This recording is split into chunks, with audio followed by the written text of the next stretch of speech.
శంకు చెట్టు అని ఉంటుంది. ఆ శంకు చెట్టు లక్ష్మీదేవికి ఇష్టం, విష్ణుమూర్తికి ఇష్టం, పరమేశ్వరుడికి ఇష్టం, నవగ్రహాల్లో శని భగవానుడికి ఇష్టం.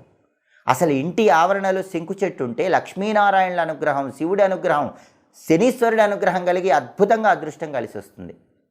శంకు పూలు వీళ్ళందరికీ ఇష్టం. అందుకే 5 సోమవారాలు శంకు పూలతో శివుడిని పూజించి పూజ పూర్తయ్యాక ఆ శంకు పూలు పారే నీళ్ళల్లో వదిలిపెడితే మీకు ఆర్థికంగా బ్రహ్మాండంగా కలిసి వస్తుంది. మంగళవారం ఆంజనేయ స్వామిని శంకు పూలతో పూజిస్తే వ్యాపార పరంగా బ్రహ్మాండమైన అభివృద్ధి ఏర్పడుతుంది. బుధవారం విష్ణుమూర్తిని శంకుపూలతో పూజిస్తే వ్యాపారం, ఉద్యోగంలో తిరుగులేని విజయాలు వస్తాయి. అలాగే శనివారం నవగ్రహాల దగ్గరికి వెళ్ళి శని విగ్రహం దగ్గర శంకుపూలు పెట్టొస్తే జాతకంలో శని బలం లేకపోయినా బ్రహ్మాండంగా శని బలం పెరుగుతుంది.